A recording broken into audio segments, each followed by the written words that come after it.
anybody who's been adopted after the age of 16, which is how it came to me. Yes, correct. And it was this Washington, D.C. internship, and I'm from a small town in Colorado and never thought that I could ever end up in such a big city. Now, but when was this? When did this? This was in 2006. Okay. I was the internship class of 2006. Okay. And I applied, and I heard back from them, and I was placed, as Eileen said earlier, they match your job position to your career field or what you're majoring in. So I'd worked in marketing, and I was a communications major as well.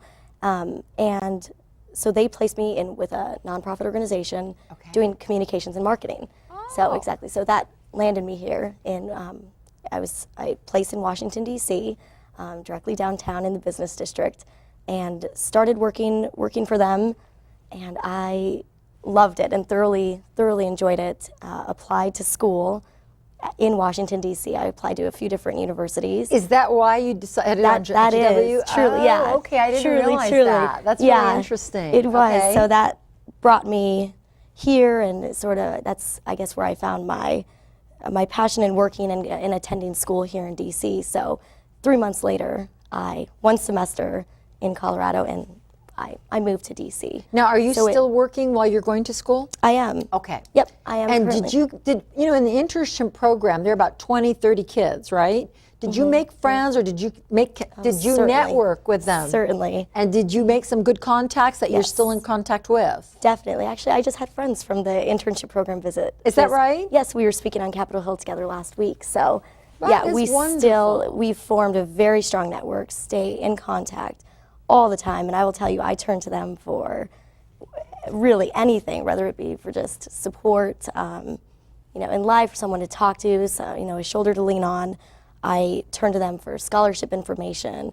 They turn to me for the same sort of things, and you know, when it's very popular to intern in DC in the summer, so I always offer them a place to stay in my home. Oh, that's wonderful. Yeah, always give them the chance and of knowing the people that I know here in Washington, D.C. So that has truly stayed a lot. It's become a huge part of my life. Tell me, like, how has OFA helped you, or how did it change your life, or did it? Do you believe that it played a big role or some role in changing how?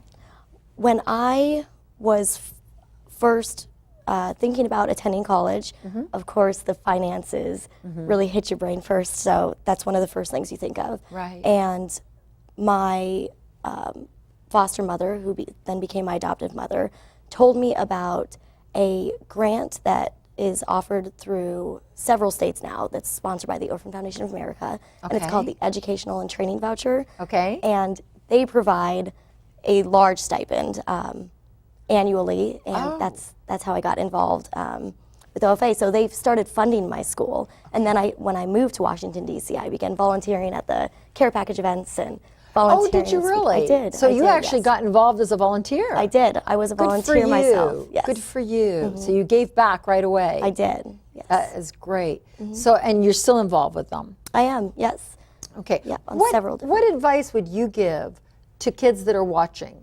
To let's say kids that are maybe still under 18 and are in foster homes, or maybe they're in unhappy foster homes. What is there any advice, or are there any words of encouragement that you might give them to let them know that just because their situation may be painful or difficult now, that doesn't mean that that's the way it's going to be tomorrow? Yeah, certainly. So what would you, is there something you'd like to say to them? Yeah, certainly. Two things that I am very I speak out on a lot are, first, to just truly find a passion, something you're really passionate about, something that sort of keeps you, keeps the drive going, you know, in your personal life. And for me, that was playing soccer, and I started at a very young age and have continued. So that was your outlet. It was. Yeah, it was sort of find an outlet, find a passion. Finding a passion and outlet would be the first thing. And second, which I learned from your book, really was that your networking opportunities and the resources you have available to you are endless. And to never forget that you can count on so many people to offer a helping hand. And whenever you're in a time of stress or, you know, facing adversity, I think that it's so important to turn to people that have helped you throughout your life, and you just What if continue some- to keep in What in if somebody's touch. in a situation that's really unbearable? What should they do? I mean, when they're in that foster system, do they tell a counselor? Do they let people know? Oh, certainly. Is that is that why you move like the 3 times? Is it if something is not right, you let somebody know? Yeah, especially Okay. that happened in one instance, Okay, definitely. good. When it was reported to a caseworker. Okay, and Something then that they stepped in and they did. helped you. They did, yeah. Okay. And just really telling a caseworker, telling the Department of Human Services, really just keeping in contact with them, and they become part of your network as well. Yes, and they do. Really, truly, will help you in graduating from high school and meeting these organizations such as OFA. That's how I So learned they about get OFA. emotionally involved with you as They well, do. don't they? They Because do. they're caring hearts. So what I'm hearing you say, I'm going to summarize it, Okay. is one, find a passion or something that you can really put yourself into as a child. These are for kids that are still under 18. And then the second thing is build a network of contacts, be it your friends, your friends' parents, your teachers, your counselors, your caseworkers, and also don't take bad situations. If you are in a bad situation, speak up, correct? Surely, and do correct. something about it. Correct. Okay, well, thank you so much. Well, it has you're been welcome. a pleasure having you on Mentor you so Forward. much for I having me. appreciate it very much. You're welcome. You are an inspiration to me, and believe me, I don't have big heroes, but I think you're amazing. thank so, you. I would like to thank both of my guests, the Executive Director of the Orphan Foundation, Eileen McCaffrey, and scholarship recipient and GW student, Melissa Fike, for being on Mentor Forward tonight. And before I sign off, I want to just say a couple of words, I think just adding on to what Larissa and I just talked about. It's really important, whatever your situation is, to remember you might feel that you don't have options. You may feel that you're powerless. You're not.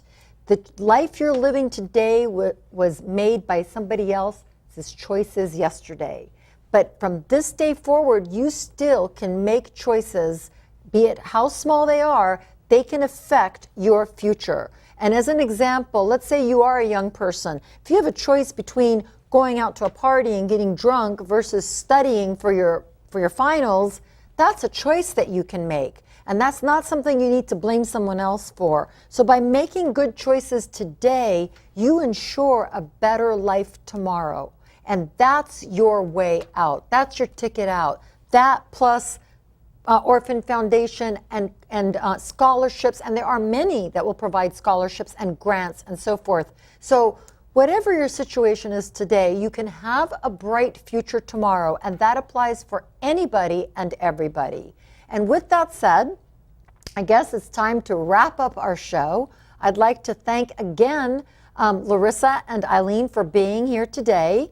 And I'd like to let you all know that next time, join us next time when the topic will be, I thought it'd be very fitting to end this whole networking series with interviews of 2 CEOs and how they network their way to success. And as I always say at the end of each show, if you have any questions or comments, or if you'd like a topic discussed on a future Mentor Forward episode, please send that by email to us and we will do our very best to oblige.